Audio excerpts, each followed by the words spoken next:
Assalamualaikum warahmatullahi wabarakatuh. Perkenalkan, nama saya Natasha Ailustari, kelas 3M, NIM 2021143493, mata kuliah pembahasan IPS SD, Prodi PGSD, dosen pengampu Mona Nisa, SPD MSI. Baiklah, di sini kita akan mempelajari peta. Pipo, kemarin aku nonton cerita petualangan mencari harta karun loh. Seru deh. Aku juga pernah nonton petualangan mencari harta karun. Seru ya. Mereka bisa menemukan tempat harta itu meskipun tersembunyi pakai gambar.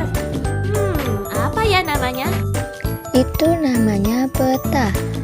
Peta adalah gambaran mengenai seluruh atau sebagian dari permukaan bumi yang dibuat menggunakan perbandingan skala tertentu pada sebuah bidang datar berupa kertas. Ternyata pada peta sudah dibuat oleh penjelajah Arab bernama Idrisi pada abad ke-7 Masehi yang dibuat pada permukaan tablet perak. Pada abad ke-15 Masehi, peta dikembangkan oleh Garados, namun pada saat itu peta hanya menggambarkan tempat-tempat tertentu seperti pelabuhan, benteng, dan tempat berbahaya. Lalu gimana dengan peta zaman sekarang? Peta mulai menggambarkan setiap kenampakan alam seperti dataran rendah, dataran tinggi, sungai, gunung, danau, laut, dan sebagainya. Menarik bukan? Iya, menarik banget. Jadi ternyata peta bukan cuma buat mencari harta karun ya? Bener banget, fungsi peta secara umum ada macam-macam. Menunjukkan lokasi suatu tempat, menggambarkan permukaan bumi, mengetahui jarak suatu tempat, dan menunjukkan potensi kekayaan alam. Berdasarkan jenisnya, peta dikelompokkan menjadi dua. Ada peta umum dan peta khusus.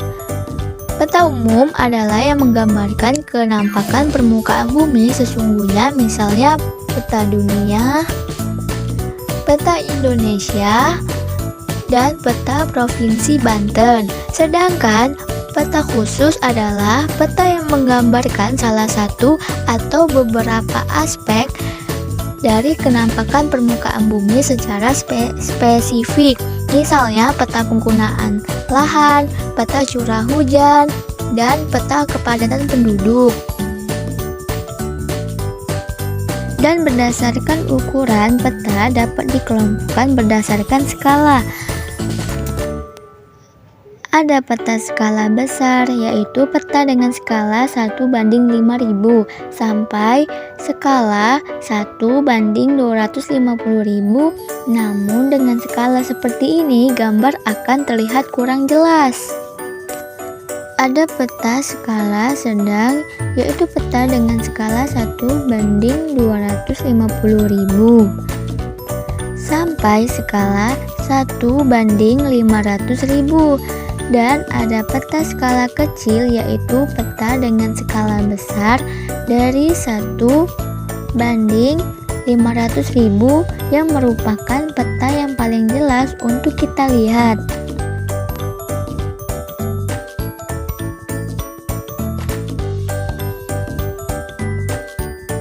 Berikut ini adalah unsur-unsur peta.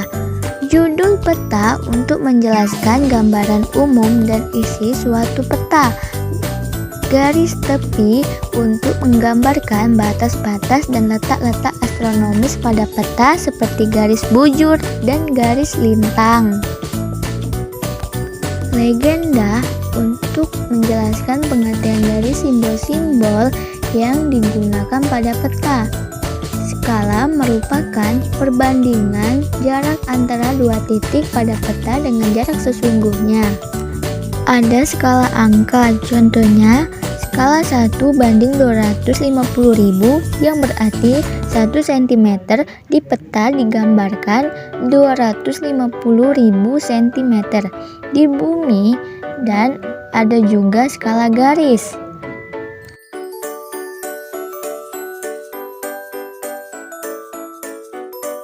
Kata warna adalah untuk membedakan keadaan alam antara satu tempat dengan tempat yang lainnya.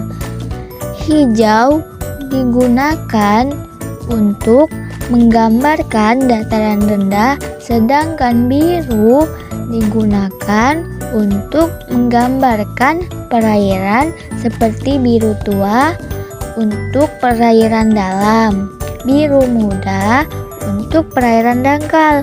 Lalu warna kuning digunakan untuk menggambarkan dataran tinggi dan coklat digunakan untuk menggambarkan pegunungan. Berarti warna pun mempunyai arti ya dalam mempelajari peta. Benar, semua unsur pada peta mempunyai arti. Selain itu, akan kita temui juga arah mata angin yang berfungsi untuk mengetahui arah. Indeks untuk membantu kita sesuatu yang ingin diketahui, dan tahun peta untuk menunjukkan waktu pembuatan peta tersebut. Sekarang aku semakin mengerti. Jadi ternyata jarak sebenarnya itu berbeda ya dengan menggunakan skala. Namun dengan mengetahui skala pada peta, kita dapat menghitung berapa jarak antar tempat yang sebenarnya. Jadi, peta adalah gambar seluruh atau sebagian dari permukaan bumi yang digambarkan ke suatu bidang datar dengan perbandingan atau skala tertentu. Dan jangan lupa, bentuk skala peta ada 3 macam: skala angka, skala garis, dan skala verbal. Dan legenda adalah kumpulan keterangan berupa simbol, tanda, atau singkatan yang digunakan dalam peta. Wah, ternyata belajar peta banyak gunanya ya teman-teman. Tidak hanya untuk mencari harta karun seperti yang aku pikirkan tadi. Peta juga kita pakai untuk waktu sedang berpergian. Selain agar tidak nyasar, kita dapat meluaskan wawasan kita dengan melihat keadaan dengan melalui peta. Sekian yang dapat saya sampaikan dari materi ini. Apabila ada salah kata, mohon dimaafkan. Saya akhiri. Wassalamualaikum warahmatullahi wabarakatuh.